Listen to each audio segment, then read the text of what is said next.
For centuries, England was considered a symbol of secular modernity. Since the Reformation, it had distanced itself from Catholic tradition, embracing instead a future defined by rationalism, progress, and autonomy.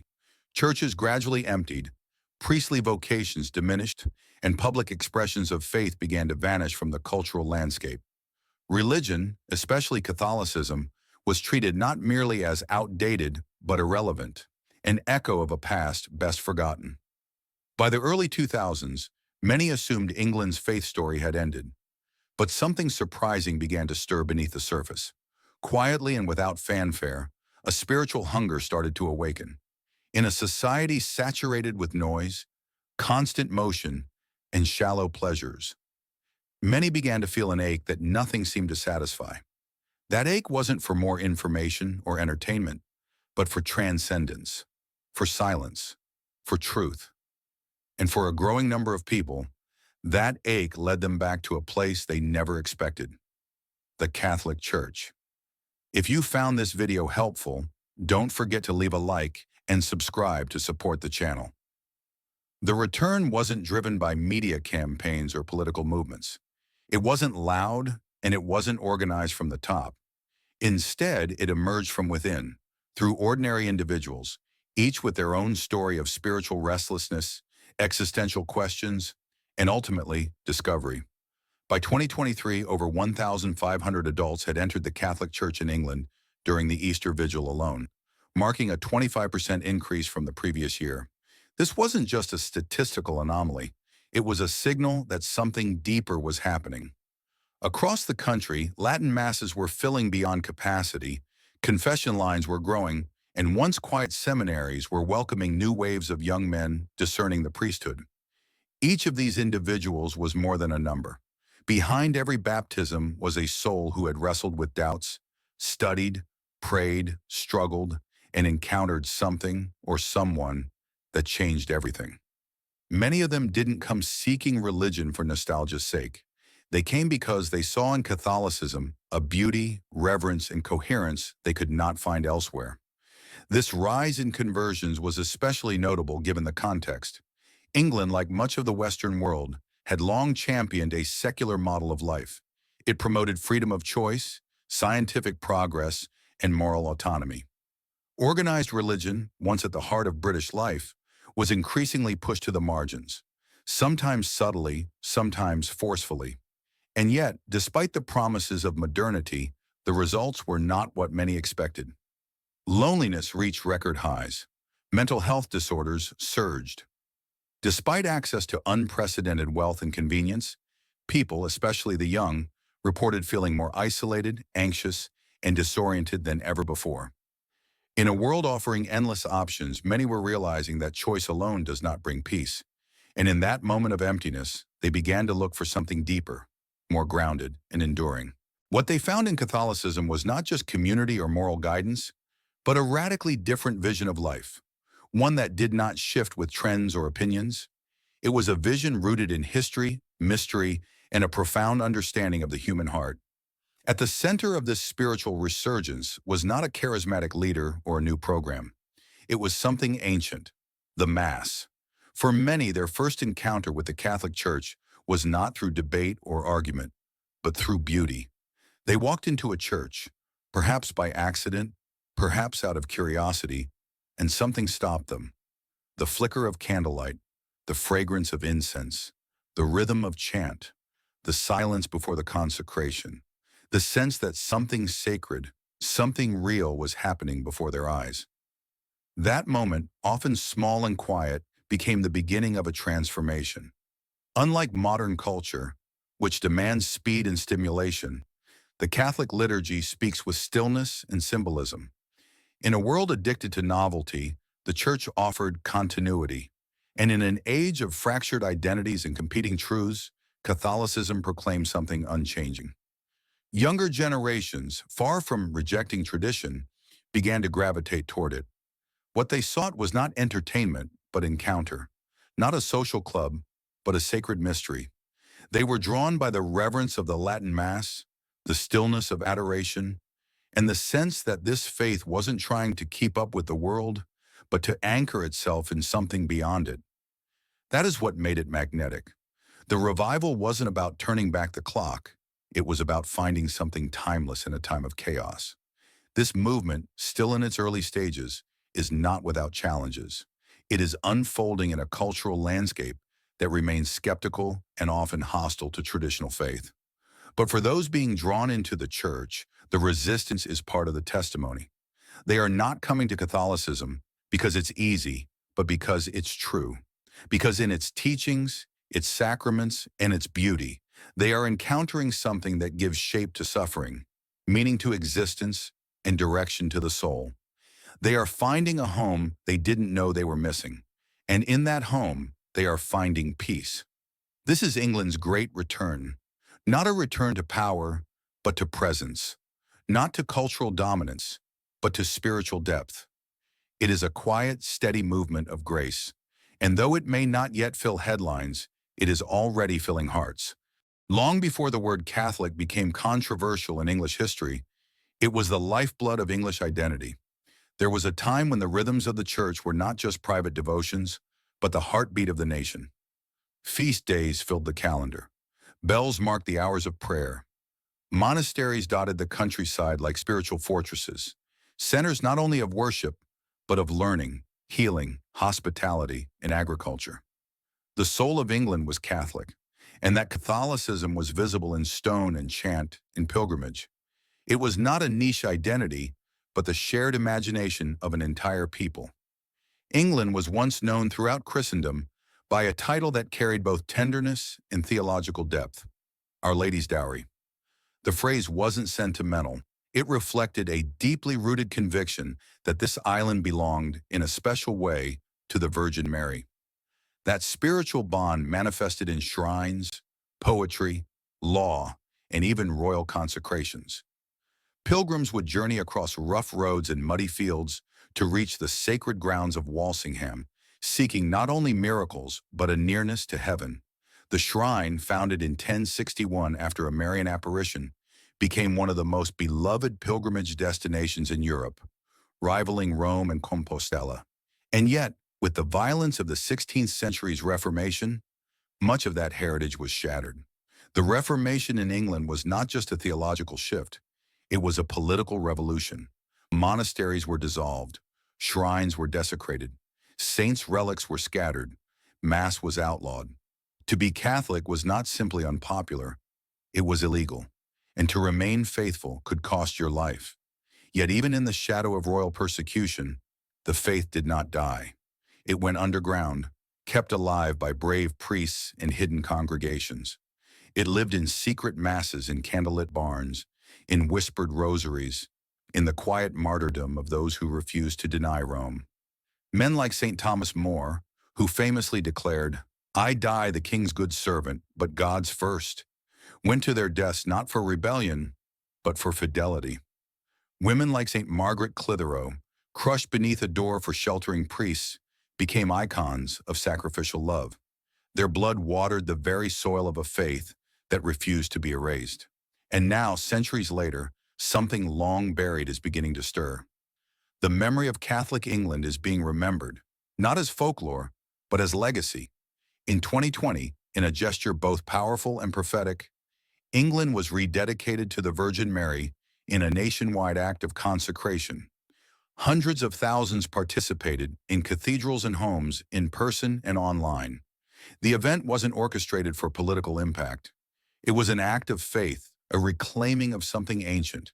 It said, in essence, that the heart of England still beats Marian, that the title Our Lady's Dowry was not lost to time, but waiting to be reclaimed.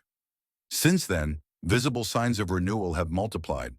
Once abandoned churches are being restored. Pilgrimage routes once forgotten are being walked again. Walsingham, once reduced to a historical footnote, is alive with prayer. Pilgrims come not as tourists, but as seekers, walking barefoot, praying rosaries, attending Mass in open fields. They carry with them a quiet longing to belong to something sacred again. The resurgence isn't confined to sacred spaces. Public recitations of the Rosary, once rare in the streets of England, are taking place again on beaches, cliffs, and urban corners. The Rosary on the Coast movement alone has drawn thousands. These acts are not protests, They are proclamations. They declare that the Catholic imagination is not a relic of history, but a present and powerful force. At the heart of this rediscovery is more than nostalgia. It's a realization that Catholicism in England was not a foreign import or temporary chapter. It was and remains part of England's soul. The literature, the art, the architecture, even the very landscape is marked by its Catholic past. Ancient churches, hidden saints, and half-erased feast days still whisper through the stones. And in this rediscovery, people are finding more than historical pride. They are finding spiritual roots. In a time when identity feels fragmented and transient, this heritage offers something enduring. What makes this restoration so powerful is that it is not driven by institutions alone. It is happening through people, pilgrims and parents, teenagers and teachers who are reconnecting with the sacred story of their land. They are not just reclaiming a forgotten past. They are re-inhabiting it. They are building bridges between the past and the future, between memory and mission. And they are doing so not by force, but by faith. In the quiet rhythms of prayer, in the rediscovery of sacred tradition, in the veneration of saints who once walked their very streets, they are stepping back into a story that never truly ended. The Catholic revival in England is not a new invention. It is a resurrection, a reawakening of something old, holy, and native to the land. And in that revival, something remarkable is happening. Not only are people remembering who they are beginning to see who they can become again. Behind every statistic, every trend line and rising chart, there is a person, a face, a name, a life that has been touched, turned, and transformed. The resurgence of Catholicism in England is not merely a sociological phenomenon. It is a deeply personal one. It is not about institutions gaining strength, but about individuals finding truth. And when you step into the lives of those who have come home to the Catholic Church, you quickly realize that this revival isn't abstract. It's incarnational. It's happening in real people with real pasts, who are now walking a new path marked by faith, beauty, and grace. Many who are coming into the church today come from backgrounds of spiritual emptiness. Some were raised without any religious framework at all, shaped instead by a world of skepticism and relativism. Others once identified as spiritual but not religious, dabbling in various practices, hungry for something transcendent but unsure where to find it. Some are former Protestants, Anglicans, evangelicals, Pentecostals, who found in Catholicism the fullness they had been searching for, a depth of theology and tradition that answered long-standing questions. And then there are those who were baptized Catholic as children, but drifted away in the noise of adolescence or the distractions of adulthood. Now they are returning, not out of guilt or pressure, but out of hunger, a desire for the sacred that never left them. These journeys are rarely easy. For many, the road back to the church is paved with doubt, pain, and searching. It often begins with a moment of discomfort, an internal restlessness, a sense that something essential is missing. Sometimes it's triggered by a loss, a relationship that ends, a loved one who dies, a career that collapses. Sometimes it's sparked by joy, the birth of a child, the beauty of music, an encounter with nature so overwhelming it awakens wonder. And sometimes it begins in the mind, with a question that refuses to go away. A book, a quote, a conversation. The realization that truth must exist, and that it might just be found in a place older than oneself. One of the most profound patterns among these personal stories is the impact of beauty. Many converts speak of being drawn first by the aesthetics of the Catholic faith, the architecture, the chant, the ritual, the way Catholicism engages not just the intellect, but the senses. They describe walking into a church and being stopped by the silence, the smell of incense, the candles flickering before an altar. In those moments, without needing words, the soul recognizes something holy, something other, something worth kneeling before. Others speak of the sacraments, those tangible signs of invisible grace, as the point of conversion, the confession that lifted decades of shame, the Eucharist that brought tears and healing, the anointing of the sick that whispered peace in a hospital room. These are not just rituals. They are encounters with the living Christ. And when a person meets Christ in this way, everything changes. The past is not erased, but redeemed. The future is not guaranteed, but filled with hope. And the present becomes sacred ground. Young people in particular are experiencing this in powerful ways. Contrary to cultural expectations, many in Gen Z and beyond are not rejecting the church. They are discovering it, but not on borrowed faith. They are claiming it for themselves. Movements like Youth 2000, the Flame Congress, and new evangelization ministries are drawing thousands into spaces of prayer, Eucharistic adoration, and spiritual formation. What marks these gatherings is not just emotional energy, but theological depth. These young Catholics speak openly about the beauty of chastity, the dignity of life, the necessity of daily prayer, not as rigid rules, but as liberating truths. They don't want watered-down spirituality. They want something solid, something worth sacrificing for. Their leaders are not celebrities or influencers, but witnesses, priests who preach with clarity, nuns who radiate joy, lay evangelists who know what it means to wrestle with doubt and still believe. This generation is not naive about the cost of faith. They know what it means to be mocked, misunderstood, or dismissed for believing in something absolute. And yet, they are stepping forward with courage, not to fight a culture war, but to build a culture of worship, to live as signs of contradiction in a world that's lost its moral compass. And what about vocations? In England, the seminaries that once seemed destined for closure are now experiencing a new springtime. Young men, engineers, teachers, accountants, musicians, are walking away from promising careers to enter the priesthood. Not because it's easy, but because it's true.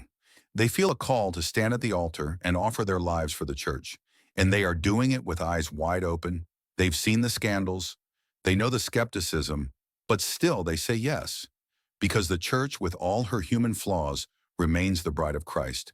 And that reality is worth giving everything for. Their courage is contagious. In parishes and small communities, people are rediscovering the beauty of simple, faithful living. Families are praying together. Older Catholics are mentoring the young. Converts are being welcomed with love, not suspicion. And across the country, a mosaic of renewal is forming. Quiet, hidden, but unmistakable.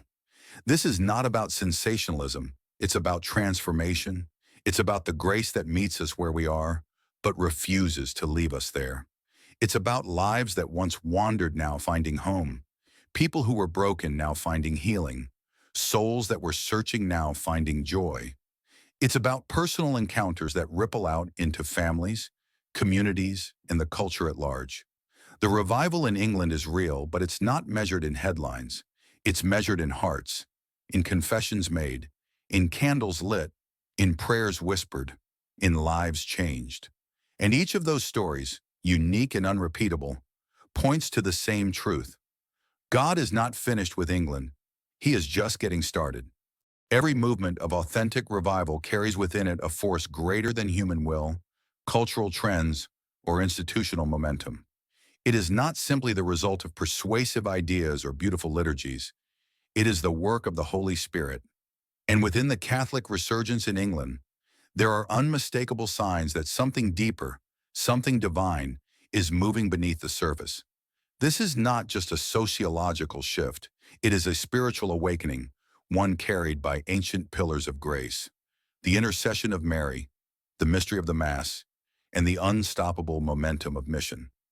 Nowhere is this more evident than in the reemergence of Marian devotion across England. What once lay dormant, relegated to history books or distant memory, is now blossoming in unexpected places. The Virgin Mary, long regarded by Catholic tradition as the mother of the Church and intercessor of nations, is once again at the heart of England's spiritual story. In a culture that prizes autonomy and self-definition, the image of Mary, humble, obedient, receptive, speaks a quiet power. Her fiat, her yes to God, stands as a counter-cultural proclamation. True freedom is found in surrender, and this message is resonating. The rededication of England to Mary in 2020 marked not only a symbolic return, but a spiritual one. It reawakened the memory of England as Our Lady's Dowry, a title not born out of political decree but spiritual intimacy. That act of consecration was not about nostalgia. It was a statement of identity.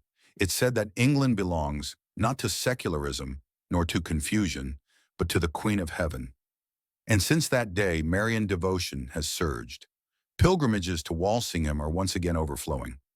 Public rosaries are being prayed on coastal cliffs, in marketplaces, on university lawns. Entire communities are being shaped not around ideological campaigns, but around the gentle power of the rosary.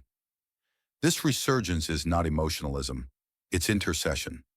In every Hail Mary whispered in the cold air of a seaside vigil, there is a cry for healing, for unity, for mercy.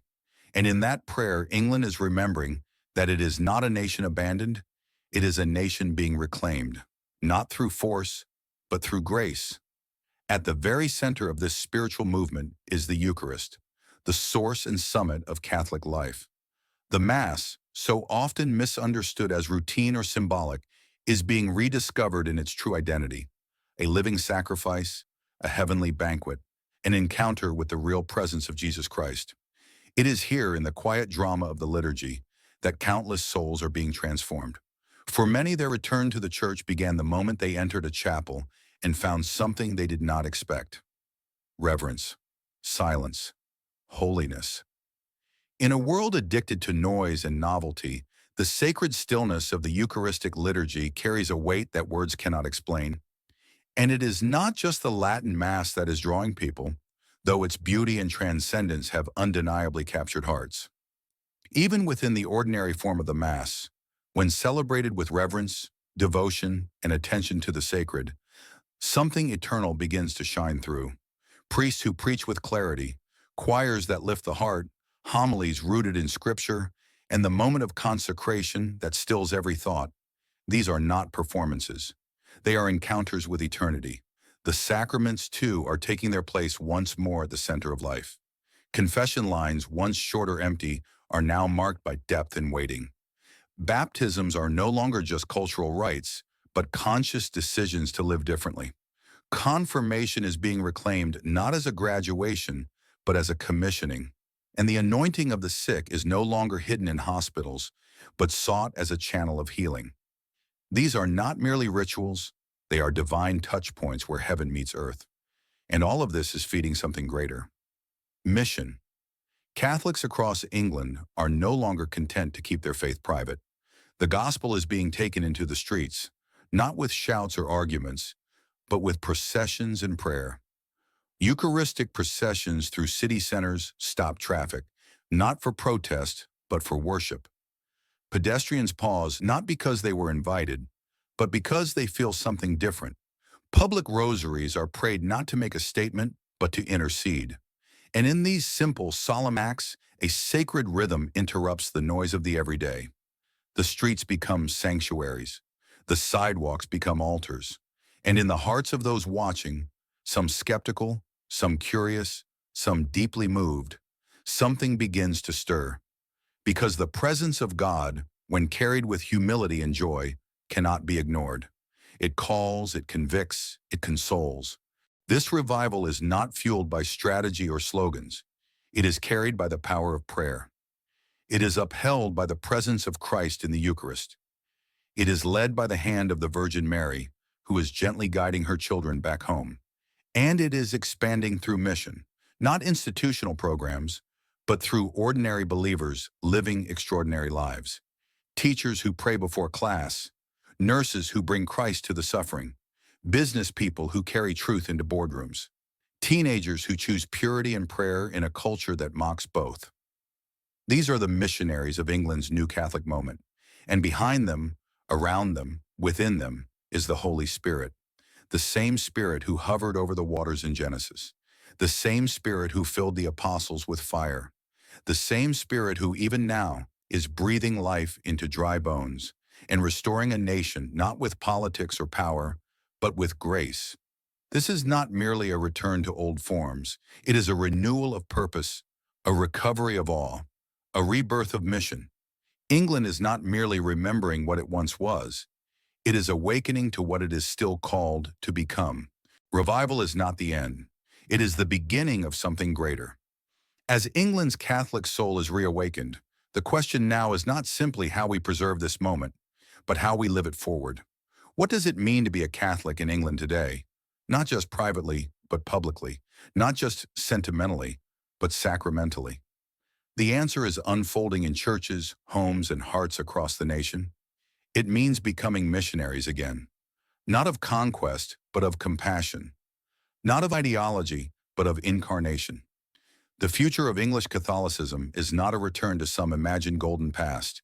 It is the bold emergence of a people rooted in tradition, but radically open to the Spirit. For too long, the Church in England was in survival mode, just keeping the lights on, keeping parishes afloat, keeping vocations from disappearing. But survival is not the goal of the gospel. Mission is. And mission begins with the renewal of the parish, the smallest yet most powerful engine of Catholic life. Across England, parishes that were once dwindling are now flickering back to life. Where there was apathy, there is now hunger. Where there was silence, now there is song. The Eucharist is returning to the center, and with it, the formation of a new kind of Catholic community, one not built on nostalgia or convenience, but on discipleship. The parish of the future is not just a service provider, it is a spiritual family. It is a home where people are known by name, challenged to grow, and nourished by truth. Hospitality and holiness walk hand in hand. The Sunday Mass is no longer the end of the week. It is the beginning of mission. Catechesis is no longer just for children. It's lifelong and life-giving. The laity are not spectators. They are leaders, missionaries, and evangelists in their own neighborhoods. Priests are not isolated caretakers. They are spiritual fathers, teachers of the word, and stewards of the mysteries. And all of this begins not with numbers, but with the fire of love. In this new chapter, the family will be a vital battleground and sanctuary. In a culture that redefines everything and questions every identity, Catholic families must become places of clarity, safety, and sacred rhythm. The domestic church is not a poetic metaphor. It is where saints are formed. It is where children learn to pray, where spouses learn to serve, where parents model mercy and conviction. It is where the gospel is lived before it is ever preached. And as families reclaim their spiritual mission, entire generations will rise, not confused by the noise of the world, but rooted in the stillness of faith. This future also calls for courageous witness in the public square. Catholicism in England must not hide behind stone walls. It must speak in boardrooms, classrooms, studios, and universities. The world does not need more opinions. It needs people of integrity, men and women whose lives are ordered around truth and grace. The culture is hungry not for arguments, but for authenticity. When a Catholic business owner lives with justice, when a Catholic artist creates with beauty, when a Catholic student defends life with courage, something begins to shift. Evangelization is no longer confined to pulpits. It happens in coffee shops, on social media, in policy debates, and in acts of mercy. And this revival in England is not isolated. It is part of something global. Across Africa, Asia, Latin America, and now, against the odds, in secular Europe, the church is rising. Faith is not dying. It is being purified. And through the fire, a new strength is emerging. England, once the land of saints and martyrs, is being positioned once again as a missionary outpost, not just for itself, but for the world. A church that suffered, hid, and waited is now stepping into the light, not triumphantly, but confidently, because the Spirit is not finished with this land. England is not post-Christian, it is pre-renewal. This new mission field will require sacrifice. It will not be easy. There will be resistance, ridicule, and temptation to retreat. But the church was never called to comfort. It was called to conversion. And the path forward will be walked by those who are willing to be small, faithful, and bold, by those who fast and pray, by those who forgive and proclaim, by those who live as if the kingdom is real, because it is. God is not interested in maintaining the status quo. He is doing a new thing. As Isaiah 43:19 declares, "Behold, I am doing a new thing. Now it springs forth. Do you not perceive it?" What we are witnessing is not a fleeting trend. It is the slow and steady replanting of a church that had been scorched by history but not destroyed. The roots run deep, the branches are rising, and the fruit will feed the hungry world. This moment is not for spectators. It is a call to action. To every priest unsure if his preaching matters, keep proclaiming the gospel. To every mother raising children in the faith, know that your love shapes eternity. To every young adult searching for purpose, your vocation is real and it is holy. To every older Catholic who has carried the faith through dark decades, your endurance is bearing fruit. And to every convert, cradle Catholic, or returning soul, welcome home. The Church needs you now more than ever. The revival in England is not someone else's story. It's yours. It's now, and it's only just beginning. But the mission that lies ahead is not just about outward expression. It begins deep within. Before a Catholic can change the world, he or she must first be changed by Christ. That transformation is not a one-time event, but a daily dying to self and rising into grace. The future of Catholicism in England depends not only on strategies, programs, or even structures. It depends on interior renewal. The call now is for a spirituality that is rooted, mature, and brave. A spirituality that is not shaken by cultural trends, but anchored in the eternal. This means a rediscovery of personal holiness, not as a lofty ideal, but as a daily necessity. Holiness in this age may not look like public miracles or canonized sainthood, but rather fidelity in the hidden places. It's in the way we forgive our enemies, speak truth with humility, love when it costs, and serve when no one notices. It's a holiness shaped not by comfort, but by the cross. This is the kind of sanctity England needs now. A sanctity that is quiet but powerful, invisible but radiant. And from that sanctity, a new courage must rise, because the future will demand clarity in a time of confusion. It will require Catholics to speak truth when silence is more comfortable. It will call for witnesses who do not just blend in, but stand out, not arrogantly, but joyfully. Imagine a nation where Catholics are known not by how they argue, but by how they love, not by how they condemn, but by how they accompany, not by self-preservation, but by sacrificial generosity. This is not impossible. It is already happening in living rooms and lecture halls, in city streets and country chapels.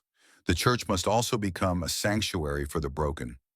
In a world drowning in anxiety, addiction, and disillusionment, the Catholic Church must not only guard doctrine, but radiate mercy.